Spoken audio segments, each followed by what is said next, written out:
Mga kapatid, dahil magsisimula na sa ating gawain, maaari po bang tumayo ang bawat isa? Tayo pagpupuri sa ating Panginoon. Patiin po natin ang ating mga katabi, harap likod ng 2 times up, ipahayag natin na tayo dyan ito. Sabi sa mga awit 66:1-2, sumigaw sa galang ang mga nilalang at pulihin ang Diyos na may kagalakan bagas na pagpuli sa kanyang ibigay, awitan siya at duwalatiin siya. Ay umawit sa ating Panginoon.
katulad ng mga tunay na napapakutbo sa aming buhay.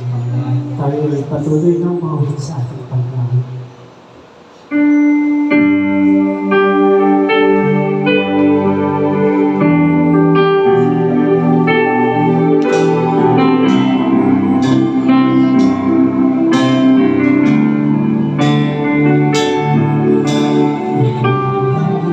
Pag-asa ko na ikaw ang buhay ko, Jesus.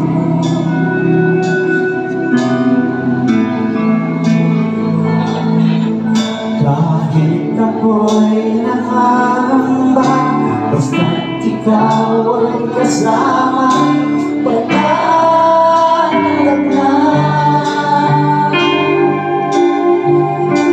Ikaw ang Sasambahin, paligid man ay madilim, Jesus.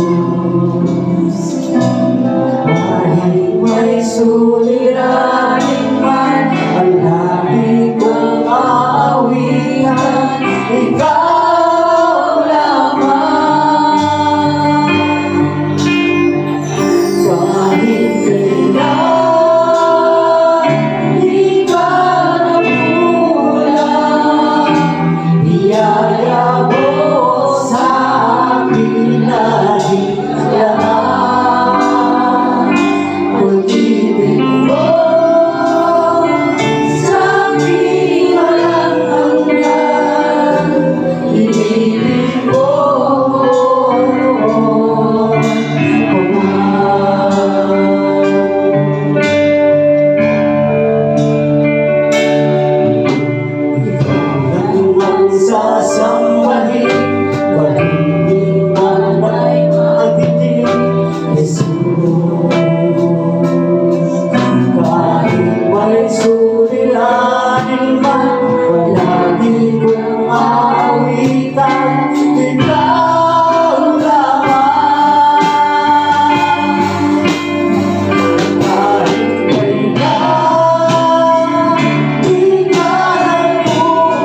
katapusan ang pagmamahal mo.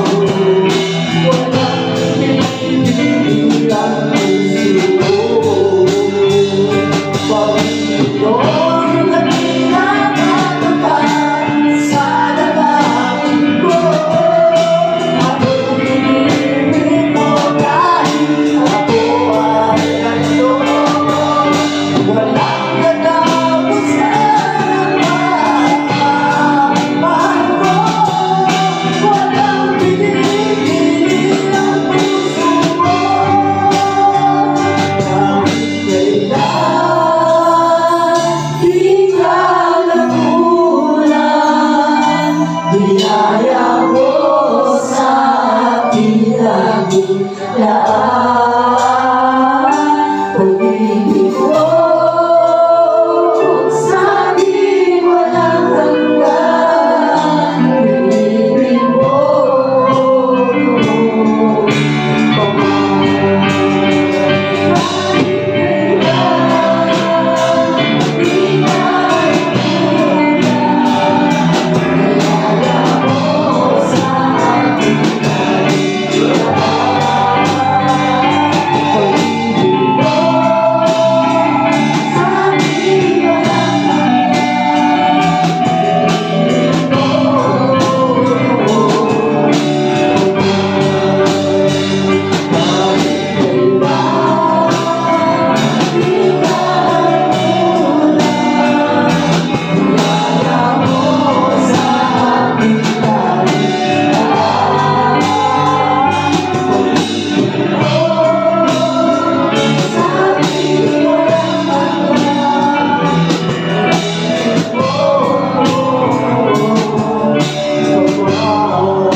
maraming salamat po sa patuloy na lakas at buhay na patuloy na pumipigil sa aking katawan. Salamat Panginoon na sa buwang isang linggo hindi mo kami iyon pinagalitan. Patuloy na ang iyong biyaya, ang iyong pagpapalay, patuloy na sumaksagana sa aming mga buhay, Panginoon. Salamat Panginoon dahil sa iyo kami dito. Kami pinagpala mo, kami pinagulat mo. Dahil sa iyong biyaya, Panginoon, tunay na napakabuhi mo sa aming buhay, Panginoon. Salamat, salamat. Wala kami may ibang masasabi kundi salamat, Panginoon. Tunay na napakabuhi mo sa amin. Sa iyo po ang lahat ng pinakamataas na pagpuri, pagsamba, pagluwalhati, ay kami sa iyong pangalan lamang. In Jesus' name we pray. Amen.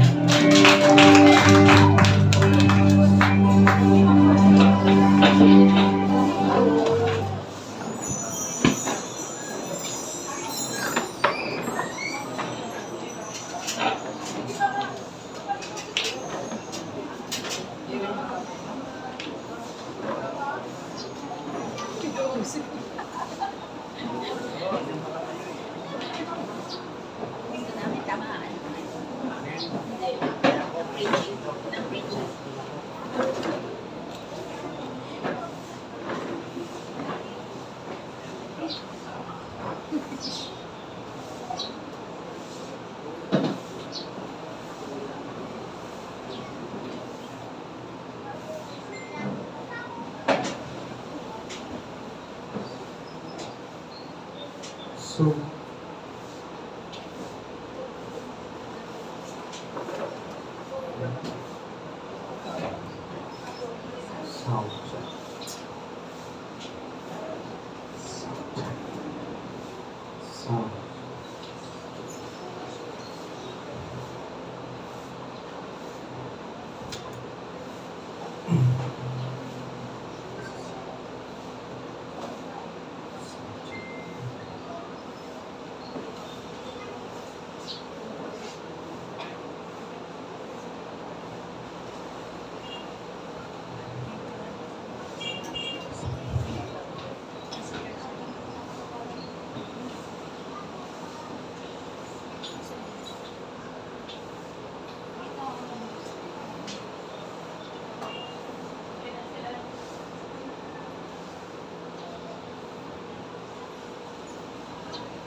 Hallelujah. Palakpakan po natin ang Panginoon.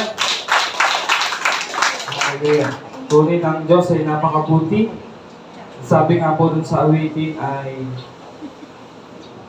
tunay na kahit kailan ay hindi niya tayo iiwan. Hindi siya nagkulang. Hindi niya tayo iiwan, hindi niya tayo pababayaan. Kahit kailan hindi po siya nagkukulang. Lagi po natin iisipin na ang Diyos ay mabuti sa ating buhay, hindi po siya nagkukulang. At lagi niyang pinupunuan ng pag-ibig ang puso natin lahat. Amen. Palakpakan natin ang Panginoon. Hallelujah. Magandang umaga mga kabiyaya. Tayo po ay narito sa bulwagang ito upang idaos ang ating lingguhang panambahan sa ganap negasyon ng umaga. Narito tayo upang magbigay sa ating buhay na Diyos ng papuring nararapat sa Kanya. Papuring nararapat sa Kanyang mataas na pangalan. Papuri at pagsamba na nararapat na ibigay sa ating Panginoon. Palakpakan po natin minsan pa ang ating Panginoon.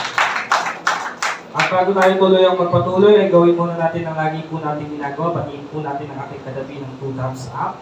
Yan. You are Charito. Yes, ang highly favored. Okay. Let's commit this first to the Lord. Tayong lahat ay manalangin.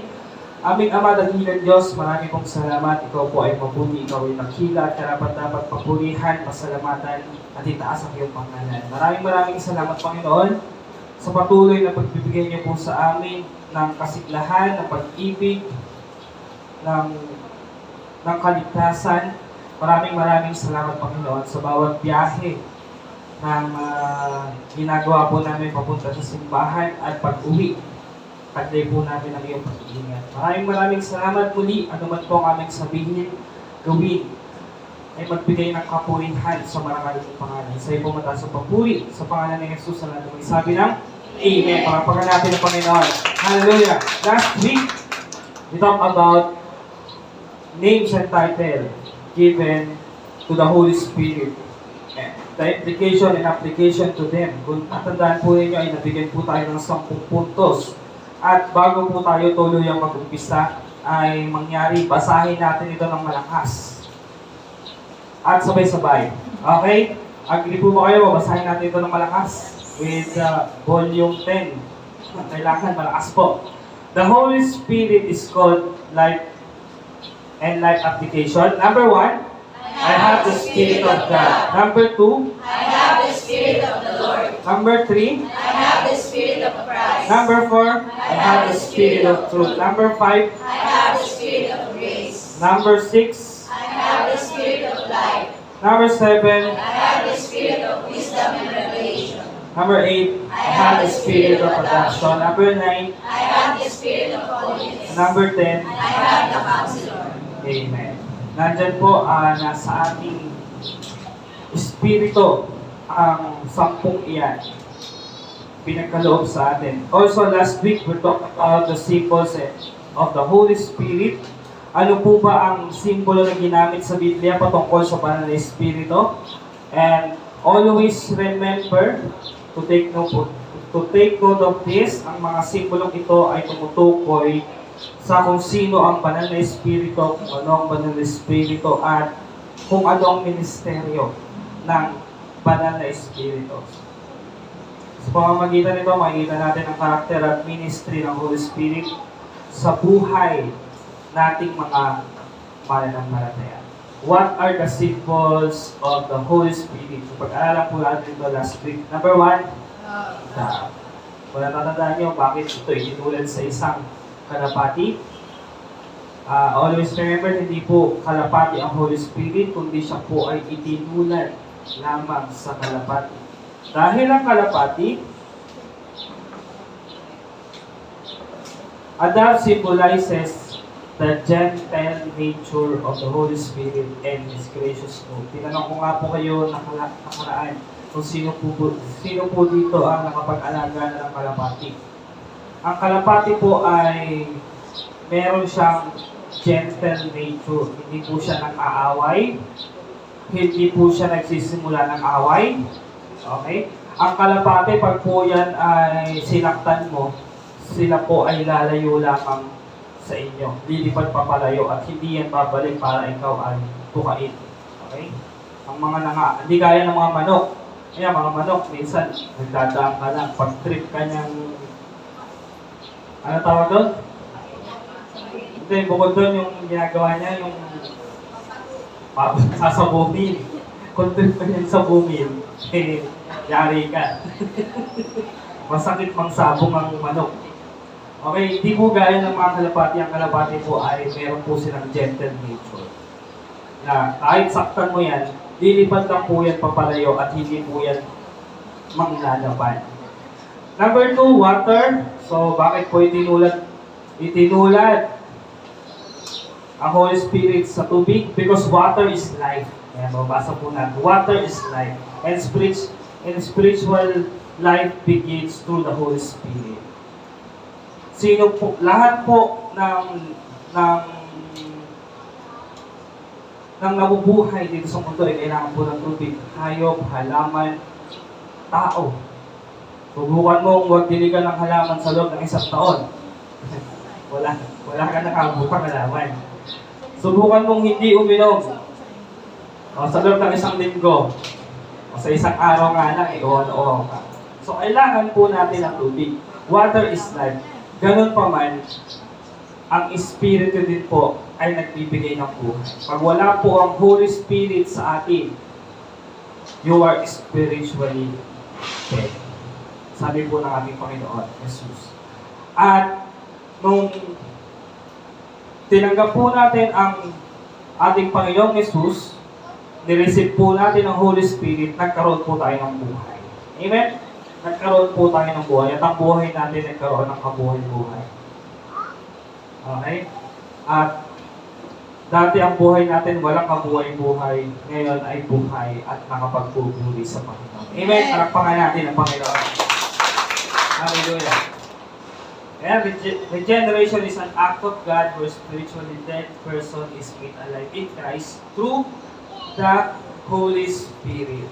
Kagaya po sinabi po natin last week, na hindi po natin utang na loob sa pastor, sa simbahan, sa leader mo, o kung sino mang konsumidato ang nagturo sa iyo ng Word of God, hindi po natin utang na loob sa kanila. Ito po ay utang na loob natin sa Holy Spirit. Ito po ay kaloob ng Holy Spirit. Yung kung pastor na ginamit sa inyo ay ginamit lang din ng Holy Spirit. Ginamit lang din ng Diyos upang ipahayag sa iyo ang salita. Okay? Hindi po pagdating sa langit ay salamat kay Juan, salamat kay Pedro kasi naligtas ako, hindi po. Salamat sa Diyos dahil ikaw ay naligtas. And number 3, ito po tayo. Number 3, wind. May strong wind, may soft wind. Yan po napag-aralan natin na wind. The wind captures the visibility of the Holy Spirit. The wind can be soft and also can be strong. And number 4, fire. So ito po yung sisimulan po natin ngayong umaga. Number 4, fire. Naitulad ang Holy Spirit sa apoy. Fire in the Bible means a lot of things, but one of the most significant meanings of fire in the Bible is the presence of God. Meron pong mga patunay sa lumang tipan na ang Diyos ay nakipag-usap o nakipagkita sa tao sa pamamagitan ng apoy. Okay, kung meron po kayo natatandaan, si Moses. Alam ko may picture ako dito. Yan, si Moses. Si Moses, kinausap siya ng Lord sa pamamagitan ng burning bush. Nagulat siya, may umaapoy at kinausap siya. Yan po ang Holy Spirit ng ating Diyos. Kinausap si Moses na siya ay kanyang tinawag, siya ay propeta na pinili ng Diyos at sa pamamagitan ng apoy, ang Diyos ay nagpakita sa kanya sa pamamagitan ng apoy. Kinausap si Moses tungkol sa ministry na gagawin niya sa mga Israelites. Okay? Meron pang iba, si Elijah, Elias, si Elijah. Ang sabi ni Elijah sa kwento kong iyan, ay hinamon niya ang mga propeta ni Baal na sa isang hinamon niya sa isang duelo. Hinamon niya ang mga propeta ni Baal. Kahit ilan sila, magkakaroon sila ng handog na susunugin. Dalawang baka na nasa altar. At hinamon niya ang mga propeta ni Baal at ang sa kanya naman ay ang ating Diyos, si Yahweh. Ang nangyari ay pinauna niya yung mga propeta ni Baal, sige, tawagin ng Diyos ninyo. Kailangan kasi masunog yung handog. May mga panggatong sa ilalim at doon po nila nilagay yung handog. At sabi ni Elias, sunog, tawagin yung Diyos nyo, baka natutulog, baka busy. At the end of the day, hindi po nangyari. Hindi po nasunog. Sinugatan pa nila ang kanilang sarili. At yung bukod, tumawag, hindi po dumating ang apoy ng Baal. At si Elias naman po ay sinabi niya na, Panginoon, ipakita niyo po sa amin ang inyong presensya. Nagpadala agad ng apoy ang Diyos. Nasunog ang handog ni Elias. Mga kapatid, marami pa po na magpapakita sa atin na ang fire ay nagre-represent sa Holy Spirit. The Holy Spirit likened to a fire is God's presence stealing passion in us and through us. The reason why, mga kapatid, the reason why we are passionate or yung ibang mga tagapaglingkod ay sobrang passionate, minsan sasabihin natin na bakit parang hindi sila napapagod? Bakit parang sobrang sipat nila? Bakit nagkakaroon ka ng tanong, bakit gano'n na lang sila? Kagaya ng mga alagad, 12 alagad, na walang katulad ang kanilang ginagawa. Kagaya ng pagsusulat ng salita ng Diyos. Akalain mo, nagtuturo sila ng salita ng Diyos, pero ganun pa man ang kanilang isang paa ay nasa hukay. Dahil pag sila ay nakita ng mga kalaban, sila ay pwedeng patayin, pwedeng bubugin. Kagaya ni Apostol Pablo, nagtuturo lang naman siya ng salita ng Diyos. Pero maya-maya, mababasa natin sa Biblia, nakulong, binugbog, tinapon sa bangin. At nung nakatayo, nagkaroon ng lakas, nangaral na naman. Nung nangaral na naman, nausig na naman, pinagbabato. Mababasa natin sa Biblia, pinapato. Yung iba, pinuputan na ng ulo yung iba pinapakain sa mababangis na hayop. And then, hindi pa rin sila tumigil sa pagpangangaral ng salita ng Diyos. Why? Dahil, nagbigay sa atin ang Diyos ng apoy sa ating puso. Ng apoy. Presence of the Holy Spirit na siyang nagbibigay sa atin ng passionate na magturo. Sino dito nakaranas na habang siya ay nagtuturo ay minusig, pinagtawanan. Okay? Pinagtawanan, kinutsa. Okay? May nalalaman pa kayong born again. Ayan. Yan yung mga katagang mga nakuha ko noon habang nagtuturo ako. Bigla na lang may sumali sa aming kapulungan. May nalalaman pa kayong mga born again? Ito lang naman ang nag-iisang relihiyon. Madaming kwento. Minsan nga habang habang nag-aaral kami sa isang lugar, ay bigla na lang umuulan ng bato sa bubong. May umuulan na lang ng bato sa bubong at napakaingay.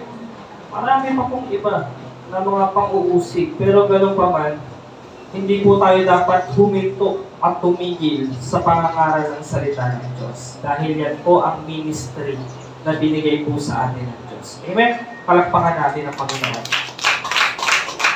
Maybe sabihin ng iba po sa inyo na hindi ko naman gift yan. Pag-aralan nga natin, may gift of teaching, may gift of preaching. Hindi ko naman gift yan. Hindi ko naman kaloob yan.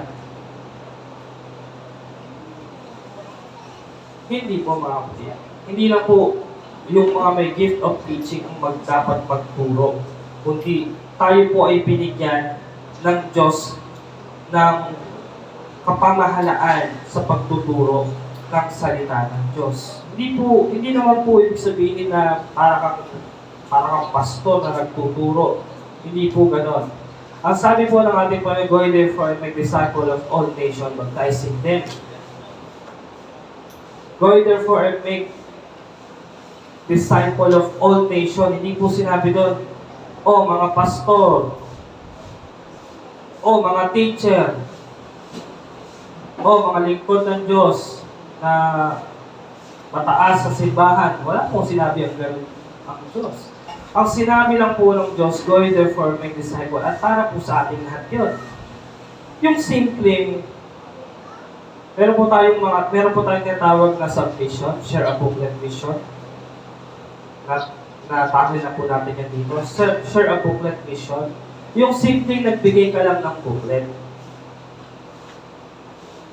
At nabasa po nung pinagbigyan mo at tumanggap yung pinagbigyan mo, mga kapatid, isa na po yung magandang mission.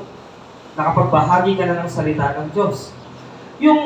Yung tipong may share ang pastor mo sa Facebook at tungkol sa salvation, at ikaw, i-share mo din sa mga friends mo sa Facebook at tumanggap yung na-share mo sa Facebook, isang magandang mission na yun. Hindi ka na nahirap na magpunta pa doon sa dakong yun, magpunta pa sa dakong ito para ipangalan ng salita ng Diyos. Meron na po tayo mga bagong paraan.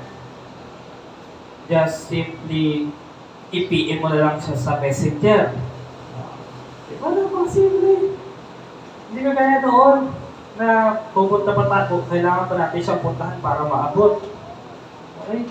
Napakasimple na po. Napakadami na pong paraan para ikalat po natin ang mensahe ng Diyos. Tingnan po natin. Okay, next. Ayan, sabi mo sa Acts 2:2-3, walang ano-ano'y may ingay na nagmula sa langit na tulad ng ugong ng malakas na hangin at napuno nito ang bahay na kinaroroonan nila. May nakita silang parang mga dilang apoy na dumako sa bawat isa sa kanila. At silang lahat ay napuspos ng Espiritu Santo at nagsimulang magsalita ng iba't ibang wika ayon sa pinagkaloob sa kanila ng Espiritu. Dilang apoy. At yung dilang apoy po na yun ay ang Holy Spirit. Okay, Holy Spirit po yun. Yung dilang apoy na nakita po nila. At ano po ang resulta niyan? Napakaganda po ng resulta. 3,000 po ang naligtas ng panahon na yun. At na-convert sa church. 3,000. Ang salita ng Diyos ay kumalat sa buong daigdig. Na plano ng Diyos sa pamamagitan ng apoy na banal na Espiritu ay naipangaral ang salita ng Diyos. Banal na Espiritu ang nagbigay ng desire, kalakasan ng loob, katatagan sa mga tao upang ipangalat ang kanyang salita. Holy Spirit po ang nagbigay. hindi po ang sarili nating kagalingan, hindi po ang sarili nating kahusayan, kundi Holy Spirit. Dahil kung kasarapan lang ang gugustuhin ng mga alagad, mga kapatid, baka magtanim na lang sila ng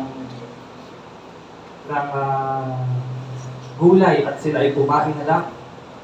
At mamulot na lang sila ng mga bunga ng prutas at kumain na lang, magpahinga. Pero hindi po. Naranasan po nilang magutom, naranasan po nilang maghirap, masaktan, mapagod, masugatan. Ganun pa man, sa kabila ng dinanas nila, sa kabila ng dinanas po nila, tuloy-tuloy pa rin ang pagbabahagi ng salita ng Diyos na ginawa nila. Wala pong nakaawat. Hindi po sa pamamagitan ng sarili nilang kagalingan, kahusayan, at kagustuhan, kundi sa pamamagitan po ng banal na Espiritu.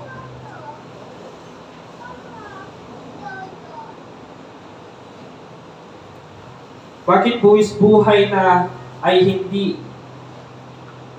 Bakit buwis buhay na ang nangyayari sa kanila, hindi pa rin nila maiwanan ang salita ng Diyos? Minsan yan ang tanong, bakit gano'n ba? Buwis buhay na.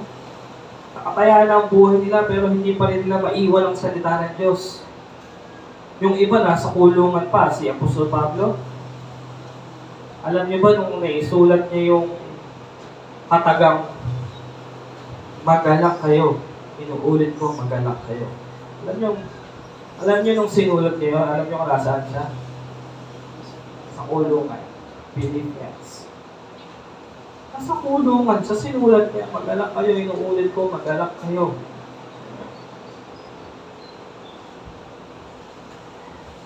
Bakit? Pero, nakulong na, pero sinasabi niya pa na magalak. Alam niyo bakit? Dahil yung Holy Spirit kumikilos sa kanyang buhay. Ang Holy Spirit ang nagbigay sa kanya ng kagalangan. Ang presensya ng Diyos ang hinuhugutan niya ng kagalangan. Kaya niya naisulat, magalak kayo, inuulit ko, magalak kayo. Dahil ang puso ni Apostol Pablo ay nagkagalak. Kasi hindi mo masasabi yan kung hindi ka nagagalak. Tama? Hindi mo naman manusulat yun eh. Kung hindi ka totoong nagagalak eh. Baka may sulat, malungkot kayo, inuulit ko, malungkot kayo. Pero hindi po yung nakalagay. Ang sinulat po ni Pablo, magalak kayo, inuulit ko, magalak kayo. Kasi, kahit anuman ang kanyang pinagdaanan, kahit anuman ang kanyang hinaharap sa buhay, nagagalak siya dahil sa banal na Espiritu na nasa kanya. Naintindihan po nila ang buhay. Kaya nga po, sinasabi po nila na tayo po ay naninirahan lamang dito sa sanlibutan ito. Hindi po dito ang totoo nating bahay at totoo nating bayan. Ang citizenship po natin ay sa langit. Our citizenship is in heaven. Tayo po ay tinatawag na alien dito sa mundong ito. Hindi po natin pag-aari ito. Kaya nga sabi ng Diyos, huwag niyong ibigin ang sanlibutan. Huwag niyong mahalin ang sanlibutan. Kaya sinasabi ng Diyos na huwag nating mahalin ang sanlibutan dahil hindi tayo taga-sanlibutan. And then, kung napapansin niyo, bakit minsan nahihirapan tayo mabuhay dito sa sanlibutan? Kung minsan, may mga taong ayaw sa atin, may mga lugar na ayaw sa atin, dahil hindi po tayo taga-sanlibutan. Kaya nga dapat mainam kung ang babarkadahin mo ay kapwa mo mananampalataya. Kung ang kakasamahin mo ay kapwa mo mananampalataya. Kung ang pupuntahan mo ay sa lugar ng mga kapwa mo mananampalataya. Okay? Kung ikaw po ay bago pa sa pananampalataya, mainam po yan. Pero kung ikaw ay matatag na sa pananampalataya, at ang goal mo ay ipahayag ang salita ng Diyos, ipamana ang salita ng Diyos. Mas mainam na minsan ay makikisama ka din sa mga hindi mananampalataya. Dahil ang purpose po natin ay ibahagi sa kanila ang salita ng Diyos. Gaya nga ng ating Panginoong Yesus sa kanyang kwento sa 4 Gospels. Mababasa po natin, inuusig po siya ng mga high priest. Tingnan mo ang taong iyan, nakikisama sa mga maniningil ng buwis, nakikisama sa mga makasalanan, mga babaeng makasalanan, mga makasalanan, nakikisama ang ating Panginoong Yesus. Ang sagot naman ng ating Panginoong Yesus ay hindi kailangan ng walang sakit ang doktor, kundi ang doktor ay para sa mga may sakit. Okay? Para sa mga may sakit. Kung ikaw ay matatag na mga kapatid sa pananampalataya, ay go. Makisama ka sa mga kaibigan mo. Bahagian mo sila ng salita ng Diyos. Alam niyo mga kapatid, isa sa mga masakit na desisyon ko noon, na talagang nadurog ang aking puso at damdamin. Noong ako po ay hindi po Christian. Ako po ay palabarkada. Marami po akong kaibigan, marami po akong barkada. Nung naging Christian po ako, medyo batang Christian. Yeah, batang Christian pa na. Tuloy pa rin ako nakikipagkaibigan ako sa mga barkada. At ang ginagawa po namin ay walang habas na inuman. Okay. Inom dito, inom doon, lasingan. At marami pang iba ng mga kalokohan. Nakaramdam po ako ng hindi kapanatagan sa aking sarili. Binigyan ng Diyos sa aking puso ng ng something na parang hindi na ako masaya. Sa lugar na yan, sa ginagawa natin, parang hindi na ako masaya. Hindi ko rin masyadong pinapansin. Pero hindi na ako masaya. Patuloy pa rin. Minsan, gusto kong magbago bilang Kristiyano.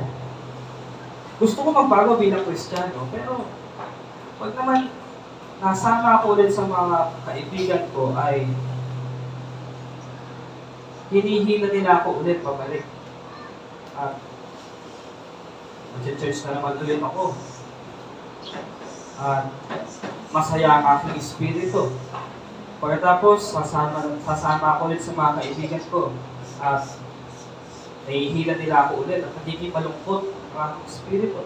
Nakakagawa ako ng hindi maganda. Nadadamay ako sa mga kanilang mga ginagawa. Nag-decision po ako na nagpaalam ako sa aking mga kaibigan na hindi na ako sasama sa kanila. Malungkot sila. Nagalit yung iba sa akin, nagtampo. Hindi na po ako sumama sa kanila. Okay? At ngayon, na ako po yung naging matatag na Kristiyano na, at alam din nila na ako yung naging pastor na, at sumasama ako sa kanila, iniiwasan din nila ako ngayon. Kasi, mga kapatid, naiilang na sila sa akin. Ako, iinom tayo, dyan si pastor. Ako naman, ginagawa ko kasi sa kanila, dati kung ano-anong mga pinagsasabi ko, pero ngayon ang sinasabi ko, may buhay na. Kinukulit ko sila pagdating sa salitahan ng Diyos. Alam nyo mga pre, ito ang sabi ng Diyos.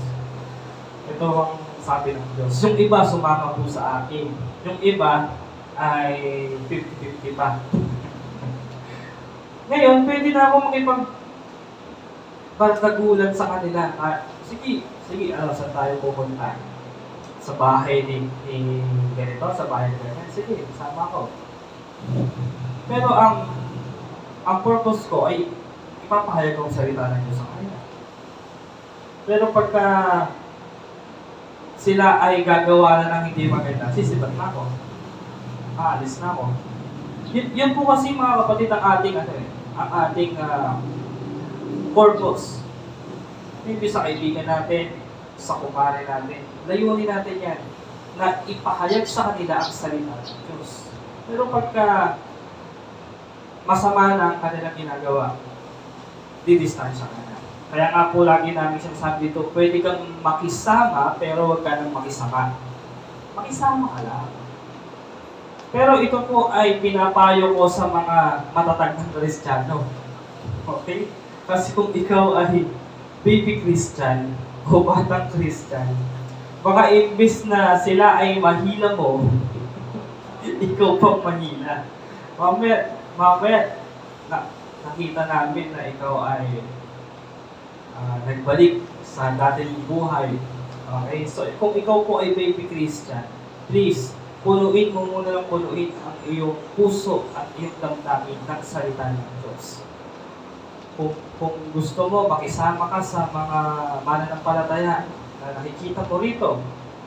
Kaya ako minsan mga kapatid, ay hindi ko maintindihan kung bakit yung ibang pastor ay tinuturo po nila sa kanilang mga miyembro, mga kabataan, na bawal magkaroon ng girlfriend at boyfriend dito sa church.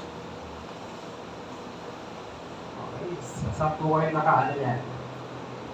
Saan po kayo nakarinig ng ganyan turo? Mixture. Ipinagbabawal po nila na magkaroon ng magkasintahan sa simbahan. Agree ba kayo ron? Ako hindi. Bakit, pastor? Ba't hindi ka agree doon? Bakit pati ang sabi sa Biblia, ang piliin mong mapapangasawa ay mananampalataya. Saan ka pa ba makakakuha? Mas mainam na yung taga-church. Pinagbabawalan pa nila, huwag kayong mag-girlfriend at boyfriend dito sa simbahan. Hayun, ang mga naging girlfriend at boyfriend unbeliever. Kung ako naman ang sasabihin ng gano'n ng pastor, sasagutin ko siya. Sasabihin ng pastor, ikaw, huwag kang mag-aasawa ng boyfriend. Huwag kang mag-aasawa o mag-boyfriend ng taga-church. Bakit gano'n, pastor? Yung bang asawa mo, taga saan yan? Taga-church. Mag-iwalay muna kayo. Kasi sila mismo mag-asawa, simbahan. Mga kapatid, minsan tinuturuan natin ang ating mga miyembro na magkasala. Bakit? Meron nga dito kumatin dahil doon di ba? May umatin dito dahil doon. Na doon sa pinagalingan ng church ay pinagbabawalan silang maging magkasintahan. Mga kapatid, pag nasa tamang edad na at maayos na ang pag-iisip, ay turuan nyo na lang inyong mga anak na ipanalangin. Panalangin mo ang iyong magiging kasintahan, iyong boyfriend, magiging iyong girlfriend, at mainam na ito po ay mananampalataya. Pagbabawalan, dito hindi po namin kayo pinagbabawalan. Pag pinagbawalan kayo, saan kayo kukuha ng kasintahan? Sa labas? Saan kayo kukuha ng kasintahan? Sa mixture? Mangyayari niyan, bukas makalawa yung miyembro mo nasa mixture pa. Intindihan? Mga kapatid, yun po ay mga sumasalungan sa sinasabi ng Biblia at wala naman yun sa Biblia. Okay? Wala naman po talaga sa Biblia. Mga kapatid, ulitin ko, tayo pong mga anak ng Diyos, ang purpose po natin ay ipahayag ang salita ng Diyos. Pwede kayong makisama, pero wag na kayong makikisama. Pag masama na, lumistansya ka na. Pag nararamdaman mo sa puso mo na hindi na ito tama, layo ka na. Mararamdam naman sa'yo yan Mararamdaman mo yan na pag hindi na tama, inaayos ko layo ka na. Pero pag nakikita mo na okay, sige, go lang. Minsan, ang mga kaibigan ko noon, nagtatanong na sa akin. Meron nga akong kaibigan na kinasal siya. Alam niyo kung saan siya kinasal? Sa Christian wedding. Nagtanong sa akin tungkol sa Christian wedding.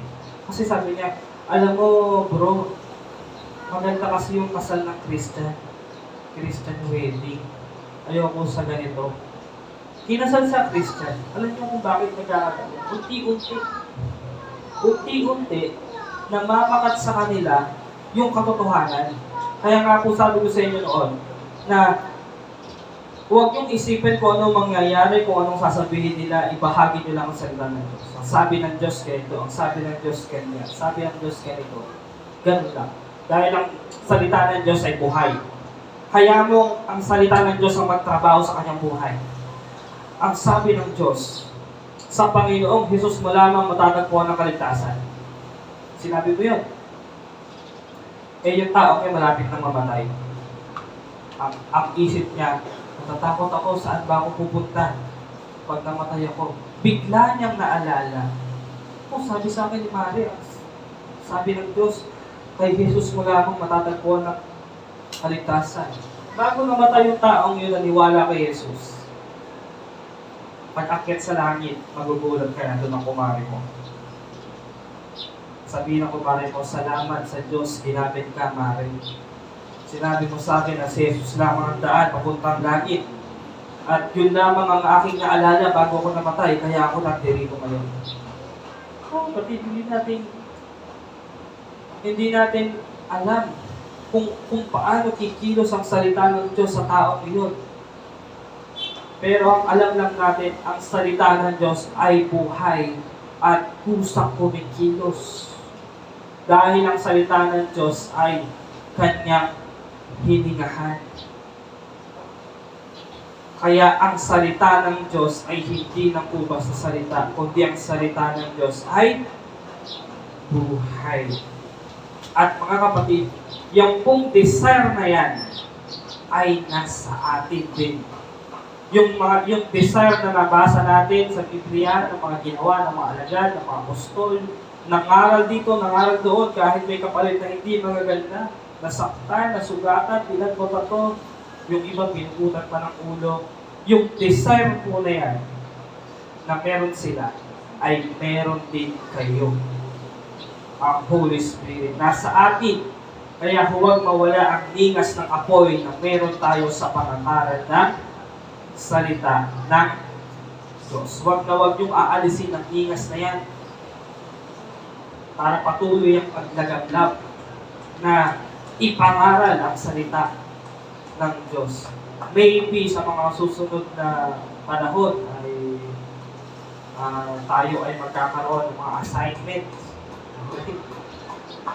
Ano ko lang, magkakaroon tayo ng assignment. Dati, mayroon kaming assignment sa church. Just bring one unbeliever. Kahit one or two. Ganda. Sa loob ng isang taon. Sa loob ng ilang buwan. Just bring one. Focus ka sa one. And then, sa mga susunod ng taon, na-convert ang in-invite mo at sabihin natin ulit, just bring one. Hanggang sa dumami. At nang makompleto na ang bilang ng mga mananampalataya ay tutunog na ang trompeta. At tayo ay masaya na magsasama-sama sa bagong bayan na gagawin ng Diyos. Amen? Palakpakan natin ang Panginoon. Okay, number 5, oil. Okay. Madalas po ginagamit ang oil. Lalo pagka mayroong mga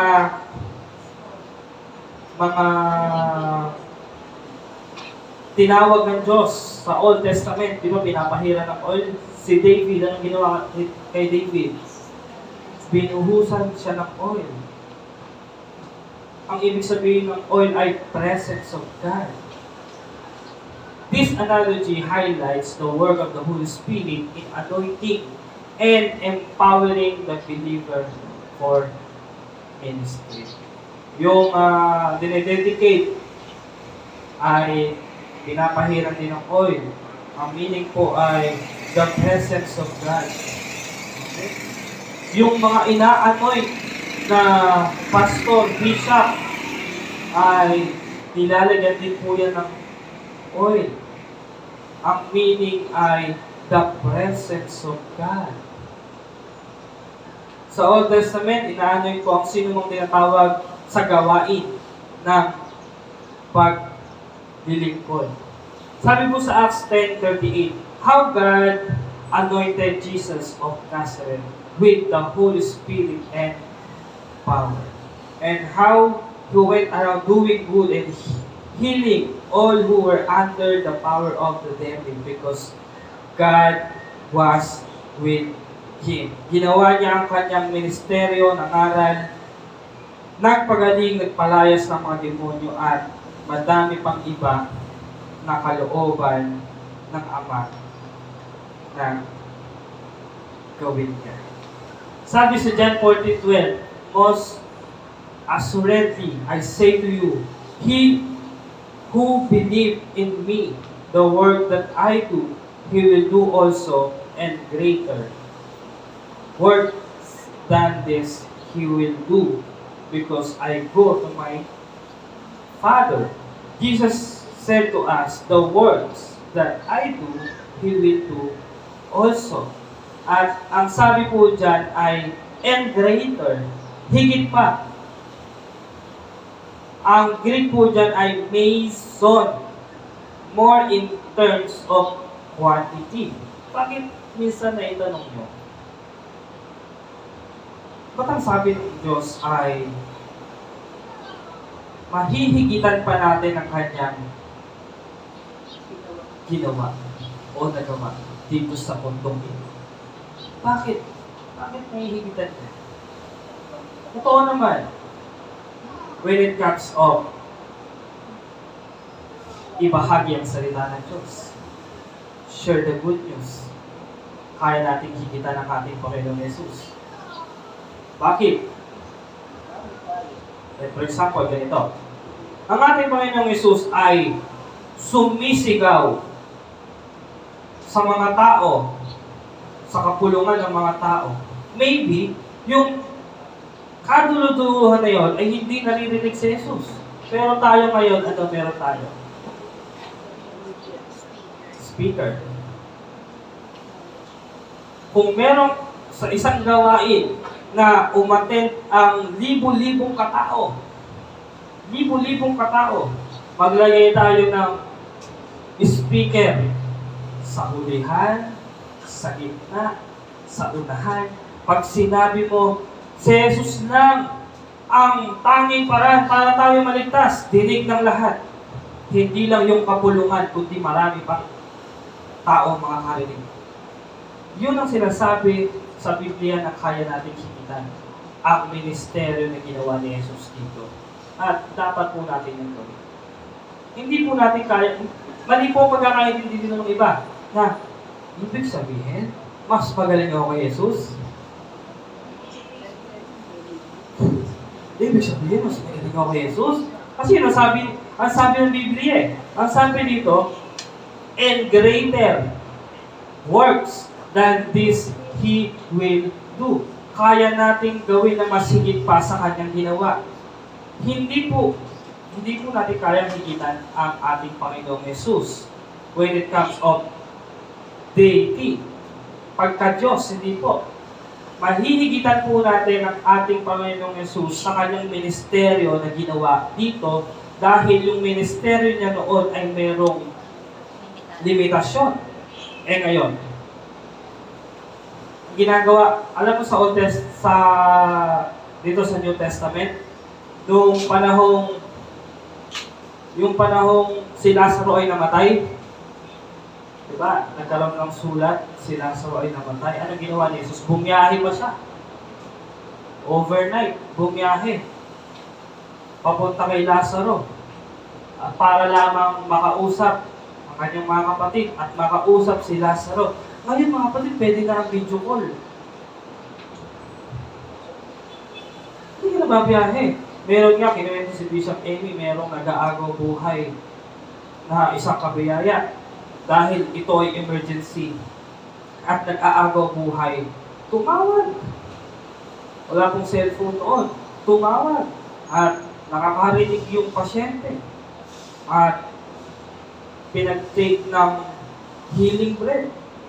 At ipinanalangin. Dineklara ang kaligtasan. Lumakas. At nakapaglilingkod ulit sa Diyos.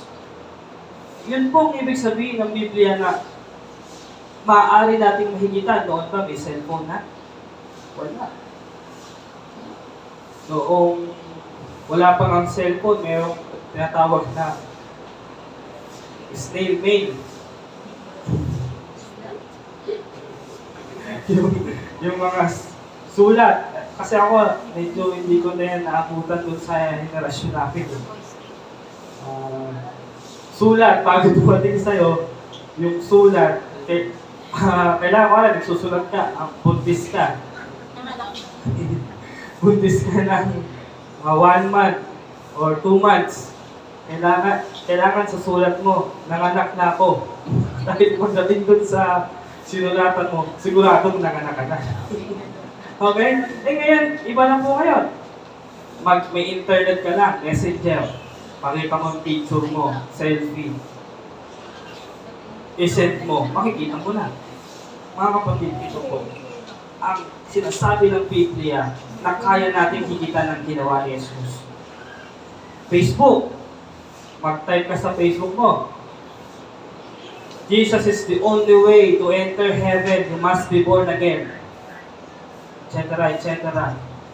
Sa pangalang Jesus lamang matatagpuan ng kaligtasan. I-post mo.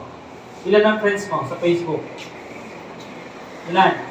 5,000? 10,000? O 3,000? 2,000? Ako kasi friends sa Facebook para 5,000 plus.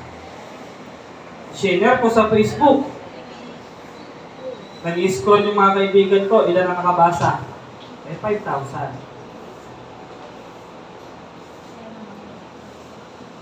In just 1 minute or seconds na ibahagi ko sa 5,000 tao ang salita ng Diyos. Higit po ba sa nagawa ni Jesus? Yes, noon. Noong panahon niya may limitasyon ng kanilang kakayahan. Kailangan lang pang kumatok at pumunta sa bahay para ibahagi ang salita ng Diyos. Ngayon hindi na. Kahit nasa bahay ka, makapagbahay ng salita ng Diyos. I-PM mo sa messenger. Alam mo, pare, ito ang sabi ng Diyos. Tapos, nabasa niya ang salita ng Diyos. Nag-share ka. Tapos, yung pinost mo sa Facebook, share din ng mga kaibigan mo. Yung kaibigan mo, mayroong 10,000 followers, may 10,000 na friends, nabasa din. O, ilan na nakakabasa? Ang dami na. Share. Ang dami na. Millions of views. Nagawa mo. Kumikita pa nga yung iba. Millions of views ang ginawa mo. Gawa ka ng video na sinabi mo kay Kristo lang matatagpuan ng kaligtasan. Ganito. Kagalingan, kung gusto mo ng kagalingan, kay Kristo mo lang yan matatagpuan. Kalakasan, kay Kristo mo lang yan matatagpuan. Mga kapatid, maipakakalat po natin ng maayos ang salita ng Diyos. Hindi yung ang ipopost po, alam mo ba, ay nako, ang mga kapitbahay namin ay nag-aaway na naman. Isa ko na lang ang pinopost mo. At ay nako, ganyan. Pero mga kapatid, hindi naman po yun masama. Okay? Hindi naman po yun masama. Wala mo po ako sinabi masama ito. Pero kung may pagkakataon ka na ibahagi mo ang salita ng Diyos, just share the good news. Okay? Libre naman mag-share. Hindi ka mababato dyan, hindi ka masusugatan dyan. Samantalang yung mga alagad, talagang buhis-buhay sila, maibahagi lang. Pero yun mo nagtatago pa sila para lang makapunta sa isang lugar na babahagian nila. Kasi pag nahuli sila ng mga tauhan ng mga high priest, ay pwede silang ikulong. Kaya nung natapos na ang kanilang misyon, nahuli sila. Yung iba, pinagutan ng ulo, mababasang ng ulo. Yung iba, biniyak sa gitna. Yung iba, ginawang sulo sa palasyo. Buwis buhay, pero ngayon hindi na po. Ngayon, hindi na buwis buhay, pero parang kinakahiya pa natin ang salita ng Diyos. Ngayon, hindi na buwis buhay. Kinakataparan pa natin ang magbahagi ng salita ng Diyos. Mga kapatid, ito na po ang panahon. Just go. I-share po natin ang salita ng Diyos. Amen? Palakpakan natin ang Panginoon. Hallelujah. We have the same Spirit who anointed Christ, and in Christ we are also anointed. Now, it is God who makes both us and you stand firm in Christ. He anointed us, set His seal of ownership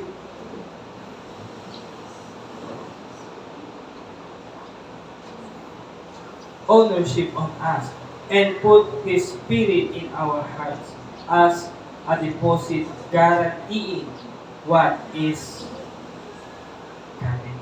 Number 6, seal. At dito po tayo magtatapos. And do not grieve the Holy Spirit of God, with whom you were sealed. May selyo, may tatak for the day of redemption. The seal of the Holy Spirit, ito po ay may tatlong bahagi. Okay, number 1, ownership. Sineryuhan po tayo ng Diyos, tinatakan po tayo ng Diyos, na ang ibig sabihin nun ay pag-aari na tayo ng Diyos. Amen? Ang sabi po sa Romans 8:16, the Spirit Himself testifies with our spirit that we are God's children. Anak po ba kayo ng Diyos? Yes. Isang mahinang sagot sa malakas na tanong, anak po ba tayo ng Diyos? Yes. Anak tayo ng Diyos. Pag-aari na tayo ng Diyos. Mga kapatid, nung hindi ka pa anak ng Diyos, kaninong anak ka?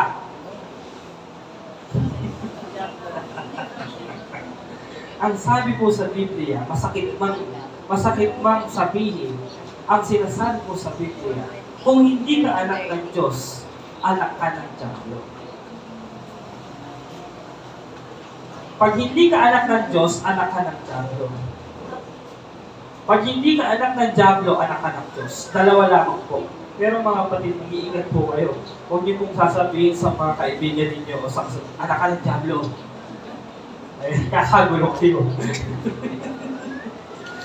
Huwag mo akong pinagkakausap, anak ka ng Diablo. Okay, so yun po ay nakaka-offend. At gawin na lamang po natin atin. Okay? Pero ang sinasabi ko sa Biblia, pag hindi ka anak ng Diyos, anak ka ng Diablo. Pag hindi ka anak ng Diablo, anak ka ng Diyos. Ganun lang kasimple. Pag-aari ka ng Diyos, o pag-aari ka ng Diablo. Kung hindi ka pag-aari ng Diablo, pag-aari ka ng Diyos. Kung hindi ka pag-aari ng Diyos, pag-aari ka ng Diablo.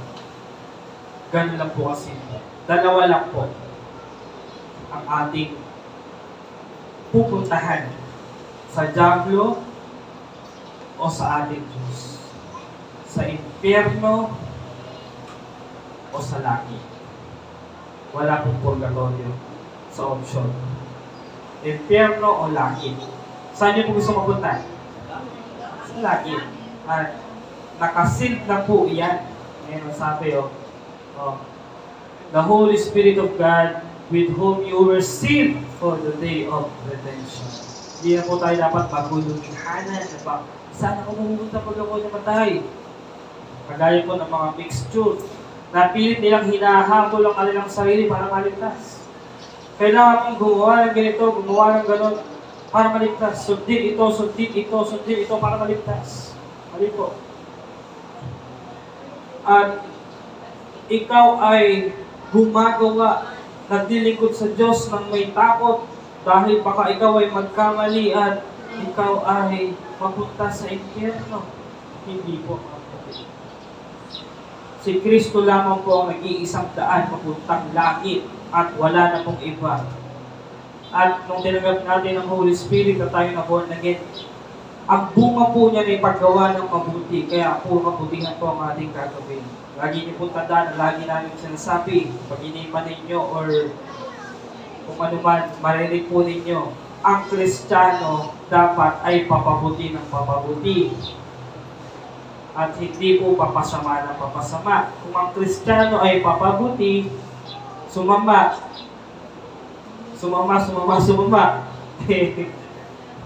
Hindi ko po. Hindi po natin malaman. Yung po ay may question mark. Okay? Pero pwede rin naman sumama.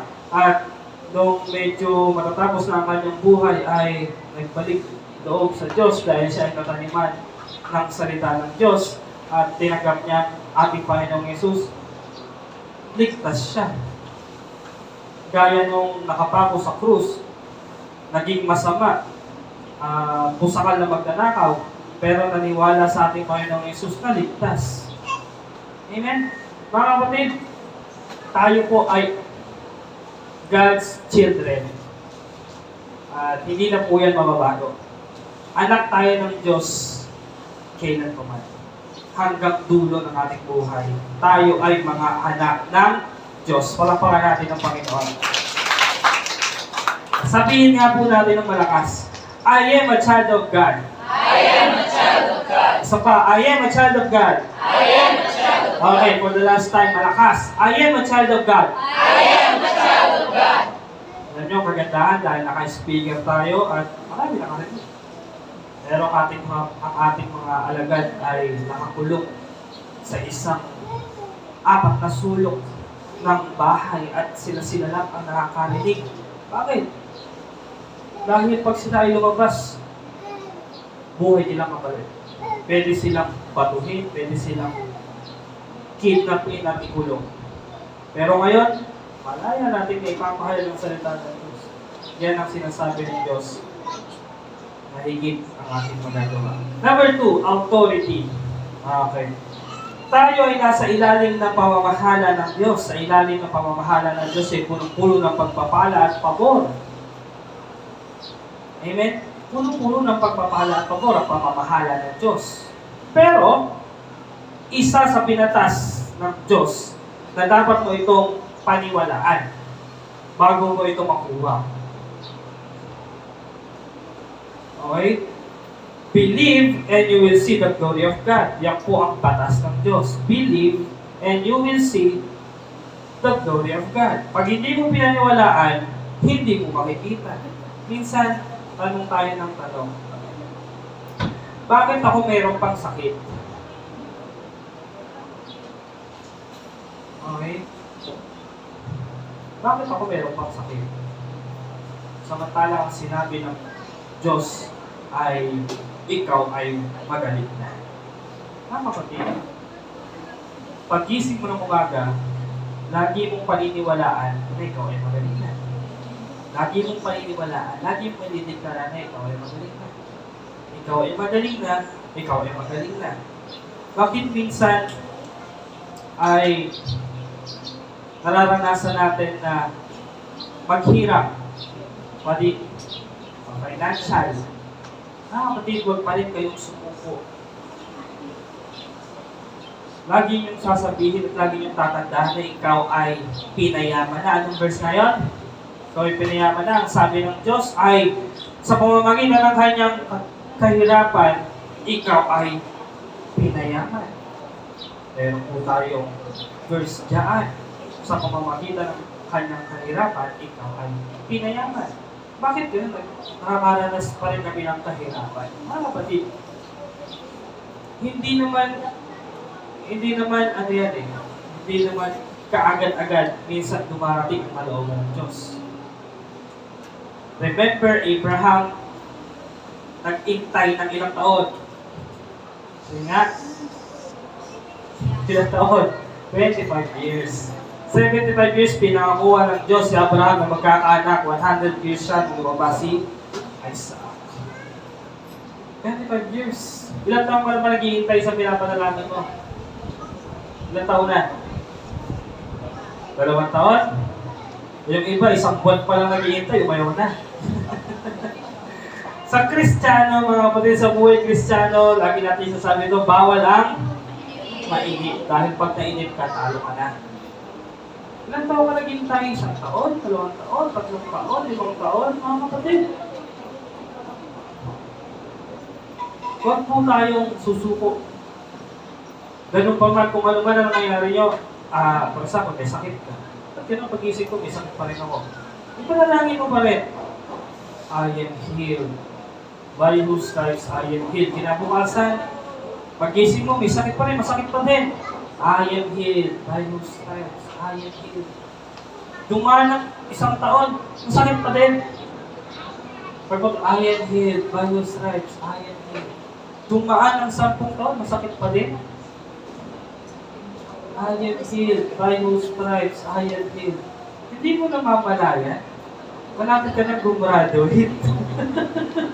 Yung ika-10 taon mo ba, 80 ka na? Iningatan ka ng Diyos. Iningatan ka ng Diyos. Buhay ka, masigla ka. Inabot ka pa ng 80. At pagpatuloy mo lang na by whose stripes I am healed, baka abutin ka pa ng 180. Hindi na. Kung yan gusto ng Diyos, wala tayong magagawa. Wala yung posible sa Diyos, tama? Bulok na, nabuhay pa eh. Si Lazarus, bulok na, nabuhay pa. Oh. Eh ikaw, nakapagsimba ka pa. Kumpara pa nga yung sarili mo doon. Sa bulok na wala nang kapag-apag-asa, eh ikaw nakakapagsimba ka pa. Amen? Palakpakan natin ang Panginoon. Basta nasa Diyos tayo mga kapatid, nasa ilalim tayo ng kapamahalaan ng Diyos. Sa ilalim ng pamamahala ng Diyos, tayo ay pinayaman niya, tayo ay pinagaling niya, tayo ay iniligtas. Amen? Palakpakan natin ang Panginoon. Isang good news mga kapatid na tayo po ay nasa ilalim ng kapamahalaan ng Diyos. Maliban na lang, hindi ka pa anak ng Diyos. Kung di ka pa anak ng Diyos, ikaw ay nasa pamamahala ng Diablo. Okay? Ikaw ay anak ng Diyos, tayo ay nasa ilalim na ng pamamahala ng Diyos. May tatanong po ako sa inyo. Gusto ko pong sagutin ninyo ng malakas. Sa pamamagitan ng Amen. Naniniwala ka ba na ikaw ay magaling na? Amen! Mahina. Gusto ko malakas. Naniniwala ka ba na ikaw ay magaling na? Amen! Narinig ng Diyos, tayo ay sumasang-ayon. Yung iba, ulitin ko. Gusto ko lahat. Naniniwala ka ba na ikaw ay magaling na? Amen! Naniniwala ka ba na ikaw ay pinayaman na? Amen! Naniniwala ka ba na ikaw ay ligtas na? Amen! Palakpakan natin ang Panginoon. Yung kung mga bagay na yan ay tinapos ng ating Panginoong Jesus. And last, protection. The seal of the Holy Spirit, protection. Sabi po sa 1 John 5:18, we know that whoever is born of God does not sin, but he who has been born of God keeps himself, and the wicked one does not touch him. Hindi na po tayo kayang galawin ng Diablo o Satanas. Ang tinutukoy po dito ay ang ating spirit. Hindi na po kayang galawin ng Satanas ang ating spirit. Pero pag bumalik tayo sa ating foundational teaching, we are spirit, has the soul, and lives in the body. Tayo ay espiritu, nilagyan ng kaluluwa at itinira sa laman. Ano po sa tatlo ang hindi kayang galawin ni Satanas? Spirit. Saved na ang ating spirit. Saved na po tayo. Pero kaya niya pang galawin ang ating pag-iisip. Kaya niya pang galawin ang ating katawan. Gaya po ng napag-aralan po namin sa cell group namin. Cell group patawag ko. Small group. Sa cell group pala, ito pala yun. Small group namin, na pag-aralan namin doon, tungkol sa prayer. Ang sabi ko po doon sa small group namin, pag kayo nananalangin, lagi niyo pong isasama sa panalangin na ilayo kayo sa puso. Pinuro po ng ating Panginoong Jesus yan. Ama namin, sumasalangit ka sa bahid ng kalan ko. Diba doon niya nakalagay? Ilayo mo kami sa masama. Ilayo mo kami sa puso. Bakit? Bakit importante yan? Napaka-importante po yan. Ang ating espiritu ay hindi na po kayang galawin ni Satanas. Pero yung pinangako ng Diyos na healing, yung pinangako ng Diyos na prosperity, ay pwede niya pang magalaw. Pwede niya pang magalaw. Si Satanas, inudyukan ka ng inudyukan. Sige, kainin mo to, inumin mo to, inumin, masarap yan, pero bawal. Kakakain mo na ganyan, i-mixi ang buhay. Nagkasakit ka. Sabi ni Satanas, sige, puntahan mo to, sige. Ito, gawin mo, ganyan. Kagaganyan mo.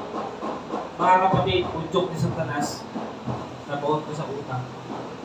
Nasira mo yung negosyo. Nagkaaway kayo ng kanegosyo mo. Nagkaaway kayo ng pamilya.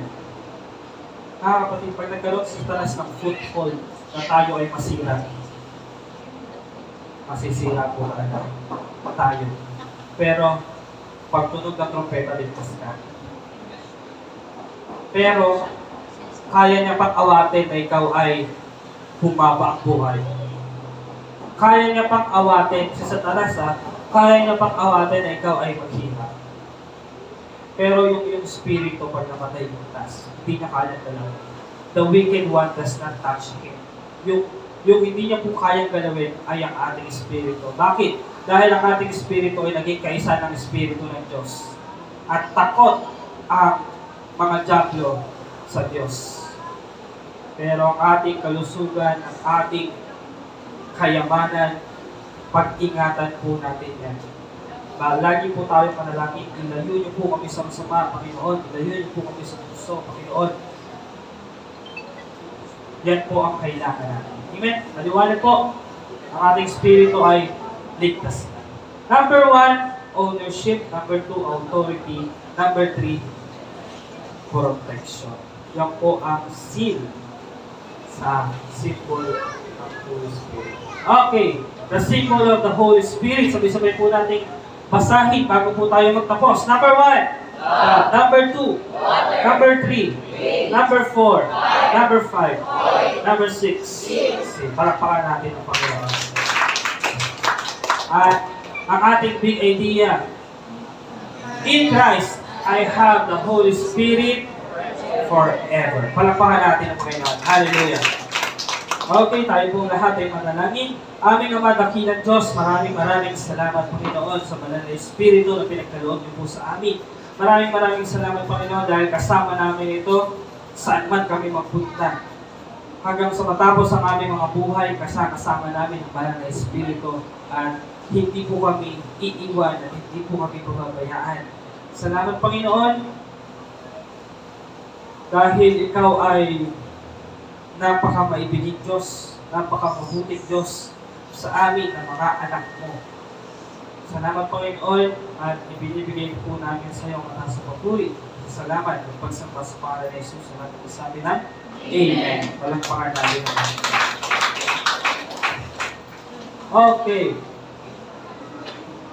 Tayo po ay dadako sa ating Holy Communion. Inaanyayahan pong mga ushers upang ito ay mamahagi. Ating mga